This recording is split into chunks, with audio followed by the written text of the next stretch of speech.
สบายดีนะจ๊ะพี่น้องการทักทายสบายดีมีวันผ่าจ้าตื่นแต่เช้ามาใส่บาตรพี่น้องบาตรวัดบ้านเฮาเอง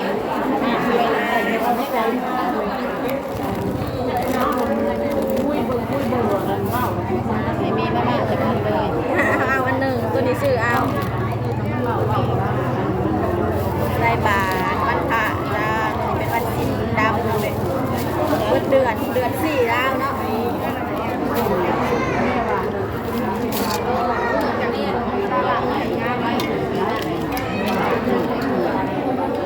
เลยมาน้องบุญน้ำกันเด้อจ้า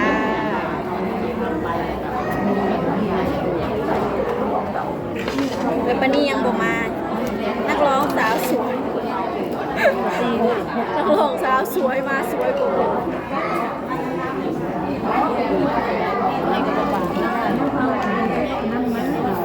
จับตัวปลา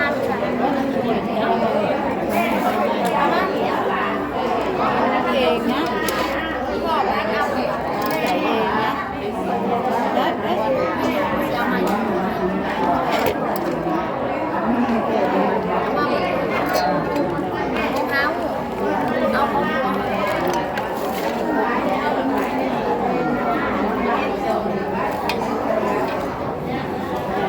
ใส่เองนะ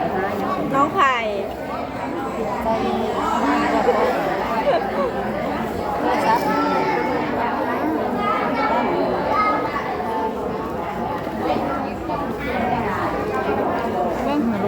นอนอะไรนอนถ่าได้ตื่นมาหนาบวมลืมจิกเบิ่งแน่ผู้ใบน้ำเราไปเบิ่งได้ทำไมมันเลื่อมจังเลยกะนางทำบุญจ้า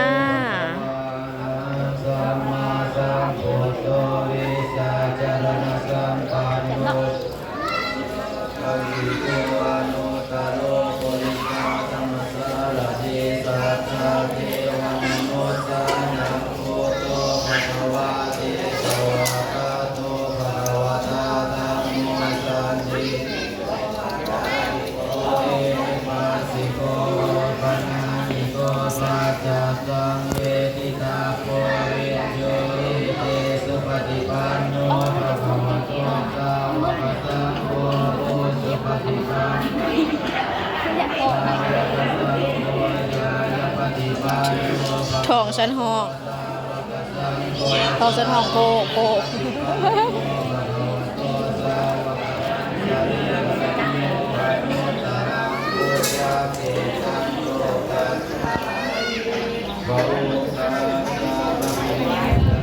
ตะวันคนหล่อ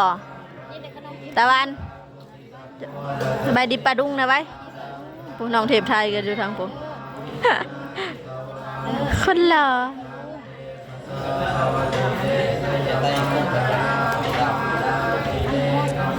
ได้สินเฮายังเปื่อนเบิดทั่วโลดเปื่อนเฮาอยู่บ่2 4 6พออยู่บ่มีเรืออยู่พอดีให้เข้ามามันมีคนก็ใช่พอทานแล้วดังเลยพอผู้ดีพอผู้หลงก็ผู้ดีเลยทุกคนเอา2เด้อก็เพื่อผู้รักคนก็เราได้ที่มาแต่ผู้ที่ในเรื่องเนาะง่ายกันผู้เบาไม่ได้ผู้แต่ที่เราได้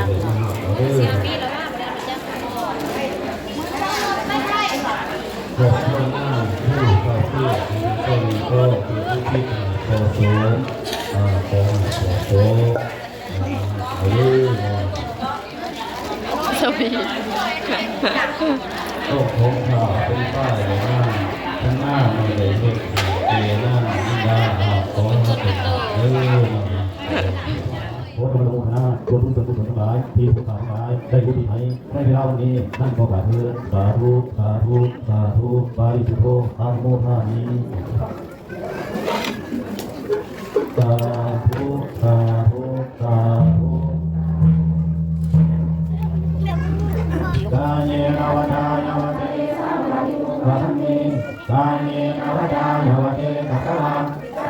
อุตมังปุถตังพยายังสังโฆปฏิภาณาตัวสายตังไตรสังบริตุงวัฒนเท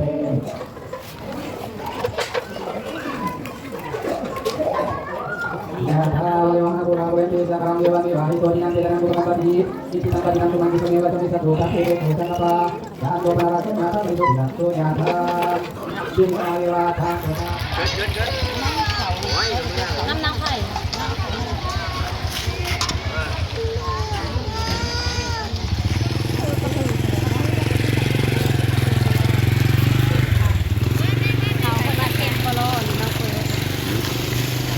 เพราะมันจะใส่ร้ายปานนั้น ใส่ปั่นหน่อยปั่นนานหน่อยอย่าเพิ่นจะอิ่มพ่อจักมืออยู่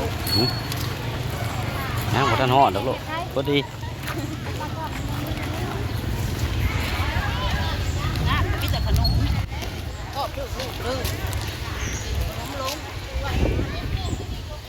เสร็จ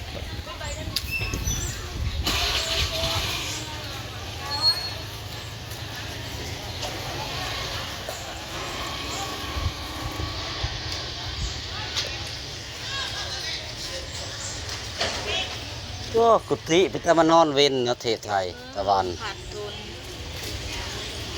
นี่ไม่พอเลย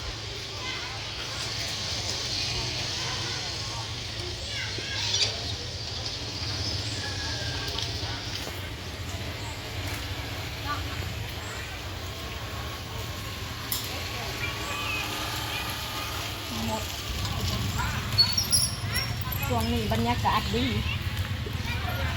คันละเว้าน้ำยายถามเราสิไปน้ำเฮาอยู่บ่ จังหวะเขาน้ำเล้าเหรอคันละ เรายันเหมือ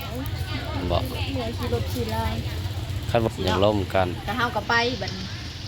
อืม กังเวน ตะเวนเห็นเตยอยู่ เจออยู่เลยเฮาก็เอามะนาวไปน้ำจังซี่เนาะ